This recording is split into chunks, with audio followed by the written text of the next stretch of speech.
As compare लड़कों के लड़कियां क्या फुटबॉल में आती है?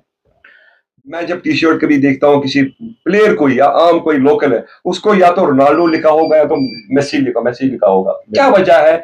कश्मीरियों किसी इंटरनेशनल का नाम नहीं है किसी भी बिल्कुल, ये कभी फुटबॉल प्लेयर कभी का। कभी मैं भी ये खुद से सवाल करता हूँ कि हमारे जो यहाँ के बच्चे हैं वो किसी से कम नहीं। कितने ग्राउंड है अभी ऐसे जो खेलने के लिए लायक है, या अभी कम है या मजीद चाहिए वो? देखिए, हमारे टाइम पे जब हम खेला करते थे, हमारे पास टीआरसी एक हुआ ग्राउंड करता था था। टीआरसी, उसमें क्रिकेट उसके भी और वो बाद भी। क्रिकेट भी खेलते थे, फुटबॉल भी खेलते थे। अस्सलाम वालेकुम, मैं हूं अर्शीद रसूल और आप देख रहे हैं हमारा डीजी टॉक्स। और हमारे जो आज के मेहमान खुसूसी है वो है साजिद यूसुफ डार, जो एक इंटरनेशनल कोच है। आज जाने की उनकी जबानी, उनकी कहानी। साजिद साहब, आपका बहुत बहुत शुक्रिया हमारे इस डीजी टॉक्स में। तो थैंक यू। आपका जो ये सफर शुरू हुआ है, ये कैसे हुआ है? और अभी जो आप है इंटरनेशनल कोच के साथ है ही, तो साथ साथ आप एक कश्मीर यूनिवर्सिटी के फुटबॉल कोच है भी। तो अपनी कहानी बता दीजिए इन लोगों की, ताकि वो देखें। एक साजिद यूसुफ डार को तो हर कोई जानता है, मगर आपकी कहानी है क्या, वो जानेंगे।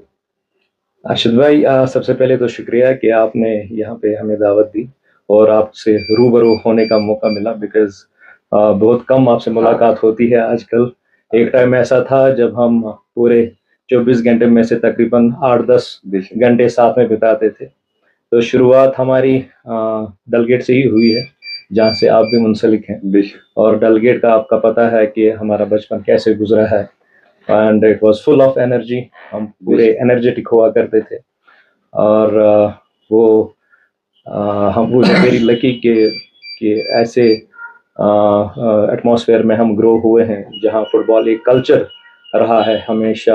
हमारे लिए टीआरसी ग्राउंड हमारा बहुत करीब, जो हमारी डेस्टिनेशन हुआ करती थी। घर से अगर बेशक। हम निकलते थे तो हम we were ending up in TRC ground. और उसके बाद अगर वहां से हटकर फिर हमारे सामने झील डल हुआ करता था। बेशक। अगर हमें स्विमिंग वगैरह के लिए कहीं जाना पड़ता था तो वो एक रिक्रिएशनल एक्टिविटी होती थी हमारे लिए। सो वही मैं बोलूँगा कि डलगेट में हमेशा, चाहे हमारे सीनियर्स रहे हैं चाहे हमारे फ्रेंड्स रहे हैं, हमारा एक एटमॉस्फेयर वहाँ पे रहा है। एक कि हम शाना बशाना एक दूसरे को लेकर आगे चले हैं। और वही चीज़ मुझे लगता है कि हम सबको, खाली मुझे नहीं, हम सबको एक वो कहते हैं ना, बैक एंड पे एक पुश मिला। और हर कोई किसी न किसी शोबे में अपना नाम कमाया। इट्स गुड टू सी कि आप यहाँ पर हैं और बेशक। आज मेरे साथ बैठे हैं। नहीं, आप भी तो एक बड़े इंटरनेशनल कोच तो फुटबॉल के हैं, ये एक हमारे लिए फख्र की बात है। तो वहां से शुरुआत हुई, फिर टीआरसी से फिर हमने क्रिकेट खेला है साथ में। You used to be my captain, I remember thank those you. Days. तो उसमें फिर हमारी बहुत अच्छी क्रिकेट का टैलेंट हुआ करता था डलगेट में। काफी अच्छे नामी गिरामी क्रिकेटर वहां से निकले हैं। जोहर भट्ट साहब की फैमिली, उन्होंने काफी कंट्रीब्यूट किया है क्रिकेट को लेके। हमारी फैमिली फुटबॉल को लेकर आगे बढ़ी है। तो वही सिलसिला मैंने भी आगे सोचा कि मैं भी इसमें अपना थोड़ा कंट्रीब्यूशन दूं। पढ़ाई के साथ साथ खेल वगैरह, खेल कूद में हमेशा हमारी फैमिली आगे रही है। तो बर्न हॉल में मेरी पढ़ाई वगैरह हुई है। तो बर्न हॉल आपको पता है, तो बेशक। उन दिनों स्पोर्ट्स कल्चर उतना हाँ। नहीं हुआ करता था। महेंद्र सर हमारे वहाँ पे उन दिनों हमारे स्पोर्ट्स टीचर थे।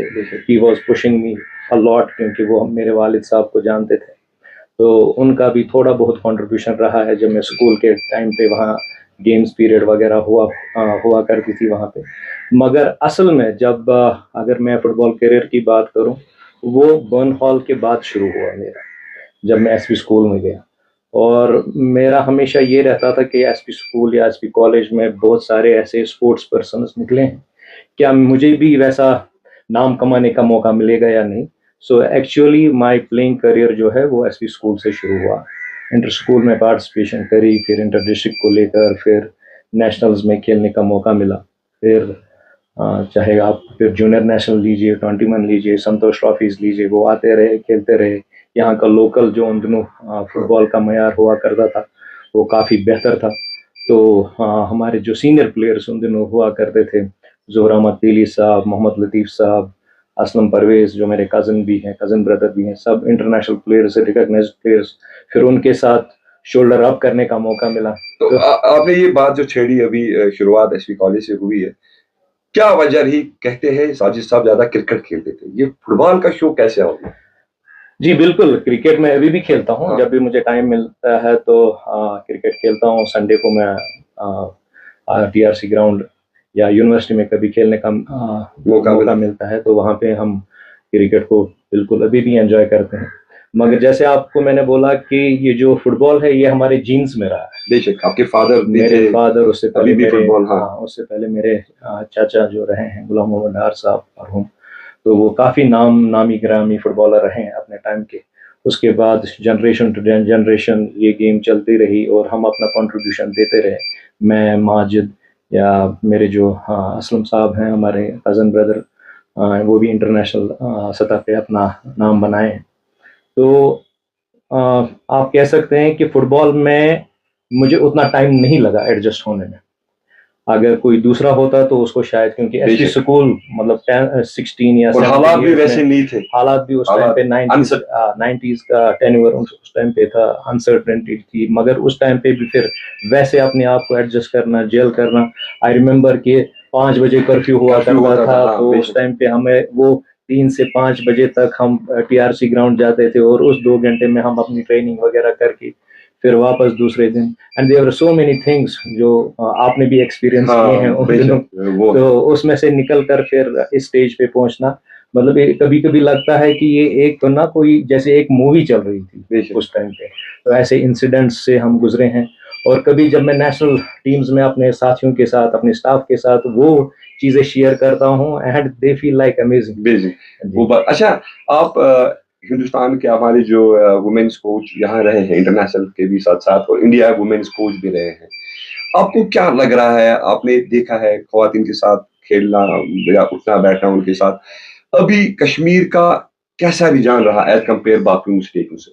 देखिए, फुटबॉल हमेशा यहाँ की एक मकबूल तरीन गेम रही है। आप चाहे 60s से लेकर इसको अगर लेकर चलें तो 60s में, 70s में, 80s तक काफ़ी अच्छा फुटबॉल यहाँ पे रहा है। क्योंकि मेरा मानना है कि फुटबॉल एक सोल एंटरटेनमेंट हुआ करता था यहाँ के लोगों के लिए। लोग जोक बजोक यहाँ आते थे, अपने जो तो वजह क्या है? थे। स्लो क्यों है ये? स्लोप नहीं है अभी भी यहाँ पे, अगर आप अभी भी जाएं टीआरसी में, मतलब ये तो अभी है, पिछले 5 साल में पिछले ये चेंज हो गया है। एक कुछ वजूहात यहाँ पे रही हैं। हमारी एसोसिएशन जो है, जे.एंड.के फुटबॉल एसोसिएशन, वो एग्जिस्टेंस में नहीं रही, वो भी एक बहुत बड़ा वजह है। तो अभी है अभी अभी मुझे लगता है कि अभी ऑल इंडिया फुटबॉल फेडरेशन ने एक कमेटी का जो है वो उनको बनाई है, एडॉक कमेटी या नॉर्मलाइजेशन कमेटी, जो अब जाकर जे.एंड.के फुटबॉल एसोसिएशन के अफेयर्स देखेगी। And we are very hopeful कि यहाँ का फुटबॉल जो है वो अब दोबारा पिकअप करेगा। और आइंदा मुझे लगता है कुछ महीनों में यहाँ पे जे.एंड.के फुटबॉल एसोसिएशन दोबारा तश्कील में आएगी। तो एज कंपेयर लड़कों के लड़कियां क्या फुटबॉल में आती है? बिल्कुल, ये हमारी एक कोशिश रही थी 2017 में, जब यहाँ पे जो उस टाइम पे सेक्रेटरी थे वहीदुर रहमान परा साहब, तो उन्होंने एक इनिशिएटिव यहाँ पर लिया था कि हमारी जो बॉयज़ के साथ साथ यहाँ जो लड़कियाँ हैं वो भी खेल कूद में आ जाए। तो उन्होंने एक इनिशिएटिव लिया कि उस टाइम पे मैं ऑल इंडिया फुटबॉल फेडरेशन में हेड कोच की पोजीशन पे काम करता था वुमेन्स के लिए, और साथ में मैं टेक्निकल एडवाइजर था women's football development in the entire country. तो उस टाइम पे हमने एक इनिशिएटिव लिया था, जैसे मेन में आई लीग होता है, तो हमने इंडियन वुमेन्स लीग शुरू किया था उस टाइम पे। तो उसमें मैंने एक सजेशन दिया था फिर वहीद साहब को कि चूंकि अभी बहुत कम टीमें हैं, तो हम एक टीम यहाँ से भी बनाकर इंडियन वुमेन्स लीग में हमारे बच्चे जो हैं या हमारे जो बच्चियां हैं वो उसमें पार्टिसिपेट कर सकती हैं। तो एक किक स्टार्ट मिलेगा वुमेन्स फुटबॉल को। तो वैसा ही हुआ। तो फिर जाके वहाँ से आफशान निकली, नादिया निकली, सोनू एक और लड़की है हमारी, काफ़ी अच्छी टैलेंटेड फुटबॉलर रही है अपने टाइम की। तो उनको देख देख कर अब बहुत सारी लड़कियां जो हैं फुटबॉल में आ रही हैं। तो आपने देखा होगा पिछले 30 साल जो आपने देखे, आपके दौर जो आपकी एक लाइफ रही, जर्नी रही 30 साल के, और जो ये 5 साल है, इन 5 साल में कितनी चेंज आ गई एज कंपेयर पिछले 3 साल? बहुत ज़्यादा चेंज आया है। अगर मैं आपको यही स्टेट फुटबॉल एकेडमी की बात करूं, जो हमने इनिशिएटिव लिया था स्पोर्ट्स काउंसिल का, उसमें अगर आप देखें जो बच्चे उस टाइम पे अंडर 13 थे, वो आजकल हमारी senior Indian mains football team का हिस्सा बने हैं। उसमें हमारा जो सुहेल है, अभी रिसेंटली वो हमारे नेशनल टीम का हिस्सा बने हैं। काफ़ी अच्छी परफॉर्मेंस भी उनकी रही है, गोल भी उन्होंने कंट्री के लिए स्कोर किया।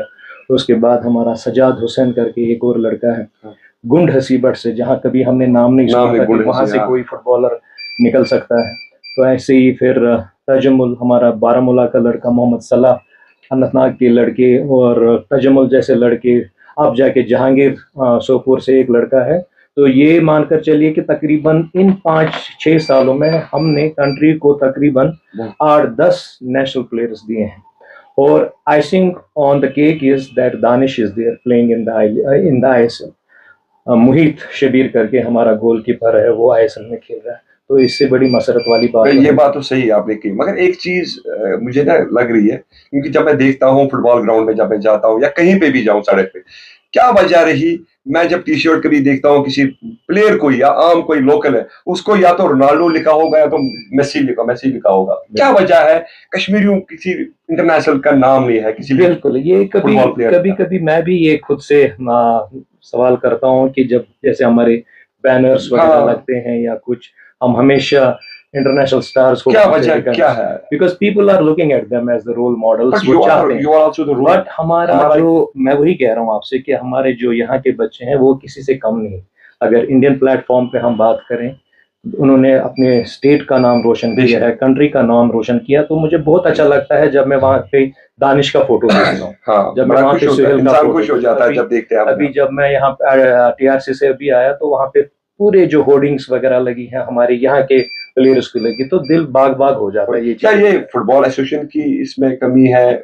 नहीं, इट डिपेंड्स, जब लगाते हैं, नहीं, it depends upon the organisers. यार ऐसा रूल लगाए क्योंकि वो मत लगाओ आप, ऐसा हो सकता है? ऐसा अगेन ऑर्गेनाइजिंग कमेटी कुछ भी कर सकती है, बट चूंकि कभी कभी people follow Messi a lot, people follow Ronaldo a lot, कभी कभी वो भी एक रीजन रह सकता है कि वो उनके फोटोज वगैरह ज्यादा लगाना पसंद करते हैं बनस्बती इंडियन स्टार्स या लोकल स्टार। बट मेरा मानना है कि लोकल स्टार्स को हमेशा प्रमोट करना चाहिए, चाहे वो हमारे रियासत से हैं, चाहे वो हमारे कंट्री से हैं। जैसे कि हमारे कुछ काफी क्लब्स है यहाँ पे, मैंने देखा है, नाम नहीं बताऊंगा मैं, वो उनमें बाहर वाले, जब टूर्नामेंट होता है यहाँ पे आपने इस तरह पे, तो वो बाहर के प्लेयरों को लाते हैं, क्या वजह है?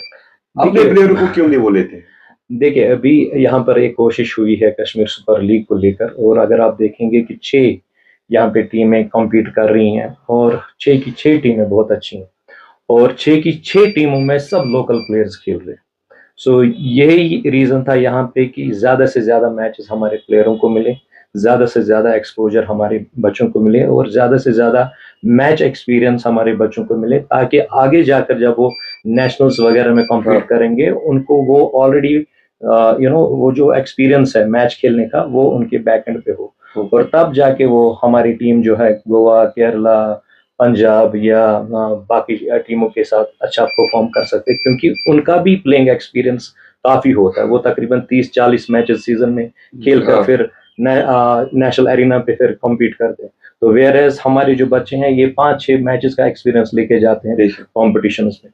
मगर अगर ऐसे टूर्नामेंट्स हुए जहाँ पे हमारे लोकल्स को ज़्यादा प्लेइंग टाइम मिले, प्लेइंग मैचेस मिले, तो यकीनन हमारा परफॉर्मेंस जो है इससे भी क्या अभी फुटबॉल को वो प्लेटफॉर्म मिल रहा है या अभी देने की जरूरत है उसको? देखिए, अभी जितना हो रहा है मुझे लगता है अच्छी बात है, मगर इससे भी काफ़ी ज़्यादा करने की ज़रूरत है। हम सीनियर लेवल के लिए बहुत सारा काम करते हैं, बट इसके साथ साथ अगर हकीकी मानों में हमें देखना है कि हमारी गेम जो है फ्लोरिश हो, डेवलप हो, खाली श्रीनगर में नहीं, पूरे जो हमारे डिस्ट्रिक्ट्स हैं, तो हमें यूथ पे ज़्यादा काम करना पड़ेगा। हमें ग्रास रूट लेवल पे नीचे जाके ज़्यादा एफर्ट्स देने पड़ेंगे, तब जाके हमारे स्टेट का जो फुटबॉल है ज़्यादा अच्छे से ऊपर आएगा। तो यहाँ पे अभी तक कितनी एकेडमियां हैं, फुटबॉल एकेडमी जो छोटे बच्चों को सिखाते हैं? या दूसरा सवाल मेरा ये रहेगा आपसे, ये कितने ग्राउंड है अभी ऐसे जो खेलने के लिए लायक है, या अभी कम है या मजीद चाहिए हो? देखिए, हमारे टाइम पे जब हम खेला करते थे, हमारे पास टीआरसी ग्राउंड था टीआरसी, उसमें क्रिकेट भी और वो भी, क्रिकेट भी खेलते थे, फुटबॉल भी खेलते थे, फिर पोलो ग्राउंड पास में था, एसपी कॉलेज एक और ग्राउंड था हमारे पास। तो अब अगर हम बात करें तो ग्राउंड्स अगर प्लेइंग के हिसाब से देखा जाए कि हमारे पास मैचेस टीआरसी में होते हैं, हमारे पास मैचेस पोलो ग्राउंड में होते हैं, डिस्ट्रिक्टों में आप टर्फ्स वगैरह आना शुरू हो गई हैं। मगर मैं चाहता हूं कि अगर टर्फ्स, क्योंकि अगर हम क्लाइमेटिक कंडीशंस हमारे ले लें तो हमारे जो सीज़न है तकरीबन 6 या 7 महीने का होता है, मगर अगर टर्फ्स वगैरह हर किसी डिस्ट्रिक्ट में आ जाए तो हमारा जो ये सीज़न है, प्लेइंग सीज़न है, ये थोड़ा प्रोलॉन्ग हमारा हो सकता है। तो अगर वैसे टर्फ्स और हमारे डिस्ट्रिक्ट्स वगैरह में आ जाए तो तो फर्क पड़ सकता मेरे है। हिसाब से बहुत बड़ा फर्क पड़ सकता है। हमने देखा है इनसे कितना हमें बेनिफिट मिला है अभी तक, खासतौर पे श्रीनगर डिस्ट्रिक्ट श्रीनगर को। डिस्ट्रिक्ट, हाँ। अब अगर वैसी चीज़ें बाकी डिस्ट्रिक्ट्स में भी होती हैं इंफ्रास्ट्रक्चर को लेकर, डेवलपमेंट को लेकर, तो उसका फर्क यकीनन पड़ेगा। अच्छा, लड़का और लड़की, इस कितना रेशो आपने देखा, लड़कों का कितना रेशो रहा और लड़कियों का कितना रहा, और क्या वजह रही अगर किसी लड़की पर कम है? देखिए अभी आज से 4-5 साल पहले, या मैं बोलूँगा 7-8 साल हाँ। पहले, वुमन का उतना नहीं होता था फुटबॉल नहीं, फुटबॉल की मैं बात नहीं कर रहा हूँ, मैं ओवरऑल, स्पोर्ट्स की हाँ, बेशक। इन जनरल बात करूँगा। मगर अब जो सिनेरियो है वो चेंज हुआ है। पेरेंट्स आर वेल एजुकेटेड, उनको अब स्पोर्ट्स के फायदे नज़र आ रहे हैं, खाली बॉयज़ या मैन में नहीं, गर्ल्स या वुमन में भी काफ़ी इसकी एडवांटेजेस वगैरह है। तो अब जो कन्फाइनेड एक सोच हुआ करती थी कि लड़की को स्पोर्ट्स में नहीं सोच जाना, बदल वो गई है बदल और गई डर निकल गया। वो डर निकल गया। हमारी जो बच्चियां हैं फुटबॉल में नहीं, बहुत सारे गेम्स में हाँ, आगे गई हर हैं, एक गेम में इंटरनेशनल लेवल पे अपना नाम उन्होंने कमाया बेशक। है। बट अगेन बहुत सारा काम करने की अभी भी जरूरत है। जो टाइम आपका था, क्या उस टाइम आपको कुछ होते ना इस चीज में, क्योंकि आपका टाइम जो रहा बड़ा मतलब एक हॉट टाइम रहा था वो, क्योंकि कभी कोई थ्रेट इस गेम में कि उस इंटरनेशनल जाने में, या वो मत करो, ये कोई थ्रेट मिला या कुछ ऐसा आपको कंट्रोवर्सी में? जब हम एक बारी एक चैंपियनशिप जीत कर आए आए यहाँ पर, तो मुझे किसी ने यही सवाल पूछा, and I was heading the national team at that time. तो मेरा जवाब यही रहा कि कभी भी, चाहे कोई भी सिनेरियो से हम गुजरे हैं, कहीं से भी कभी भी कोई परेशानी हमें परेशानी का सामना नहीं करना पड़ा, कोई भी ऐसी मुश्किलात हमें फेस नहीं करनी पड़ी। तो इस बारे में स्पोर्ट्स हमेशा हम एकदम बहुत साफ रहा है, चाहे वो 90s का एक डर था ना 90s में, एक डर डर खाली ये हुआ कि करता मैं था। नेशनल गेम खेलूं, मुझे डर है। बिल्कुल ऐसा कुछ मुझे नहीं लगता कि मैं नहीं, बल्कि जितने भी स्पोर्ट्स पर्सन है उनके साथ कभी भी ऐसा कोई वाक़ा पेश हुआ हो। क्या आपको लगता है अगर इंसान बच्चों को, किसी लड़का हो या लड़की हो, स्पोर्ट्स एक्टिविटीज में ज्यादा इन्वॉल्व हो रहे हैं, कम से कम वो ड्रग से दूर रहेंगे? और मैं आपको बोलूं कि हमारा डलगेट इसमें बहुत बुरी तरह फंसा हुआ है। हमारे डलगेट के बच्चे जो हैं, मैं वो ये नहीं कहूँगा कि वो ड्रग्स में इन्वॉल्व हुए हैं या डलगेट के आजू बाजू में जितने भी एरियाज वगैरह हैं, but heads of two J police जिन्होंने आज इसको बहुत, कहते हैं ना कि कस के शिकंजा कस के रखा है, तो तब जाके मुझे लगता है कि आज डलगेट का माहौल थोड़ा दोबारा सुधर रहा है हमारा। और उसमें मुझे लगता है जो हमारी सिविल सोसाइटी भी है बहुत अच्छा पार्ट कर रही है। हमारे मोहल्ले के जितने भी बड़े बुजुर्ग हैं वो भी इसमें काफ़ी अपना वो कंट्रीब्यूशन दे रहे हैं, बट बहुत सारा काम करने की ज़रूरत है। मैं देखता हूँ कि हमारे बहुत सारे छोटे बच्चे कैसे इसमें लत में पड़े हुए हैं। देयर आर ऑर्गेनाइजेशंस जो पूरी कोशिश कर रहे हैं कि बच्चों को कैसे इससे निकाला जाए, रिहैब किया जाए। मतलब आपने भी देखा है कि कितने बच्चे हमारे ऐसे टैलेंटेड रहे हैं और and they are living the life जो हम नहीं देख सकते। उनकी तो फैमिलीज कैसे वो बर्दाश्त करते होंगे। So we have a responsibility, एक रेस्पॉन्सिबल सिटीजन होकर कि हमें भी उसमें तकरीबन अपना रोल करना चाहिए, और sports is one of the medium जहां से हम उनको दूर रख सकते हैं। आपकी क्या मैसेज रहेगी उन लोगों को जो अभी तक बच्चों को कह रहे हैं सिर्फ आप पढ़ो, पहले पढ़ो फिर खेलो? देखिए हमारे टाइम पे भी ऐसा ही हुआ करता था, मगर मैं हमेशा मेरा हमेशा मानना ये रहा है, या मेरे साथ जितने भी स्पोर्ट्स पर्सन्स वगैरह जी जो हैं जिन्होंने अच्छा नाम कंट्री के लिए बनाया है, वो उसमें यही है कि हमने भी बैलेंस किया है स्टडीज़ को भी लेकर और स्पोर्ट्स को भी लेकर। और अगर हम यहाँ तक पहुँचे हैं, हम नहीं बोलेंगे कि स्टडीज़ करनी ज़रूरी नहीं है। स्टडीज़ उतनी ही ज़रूरी है जितना आपके लिए खेल कूद ज़रूरी है। तो अगर आप इसको बैलेंस कर सकते हैं, definitely you will reach the Heights. और हमारे आजकल, मैं आपको कल की एग्जांपल दूंगा। कल मैं ग्राउंड में था, हमारी यूनिवर्सिटी में अभी एथलेटिक टर्फ बना हुआ है, और वहाँ पे मैंने हमारे डीएसपी साहब को वहाँ पे जॉग करते हुए देखा। यू विल नॉट बिलीव, मैं 1 घंटा बच्चों के साथ वहाँ ट्रेन कर रहा था, वो पूरा 1 घंटा उन्होंने भी टर्फ पे रनिंग वगैरह करी।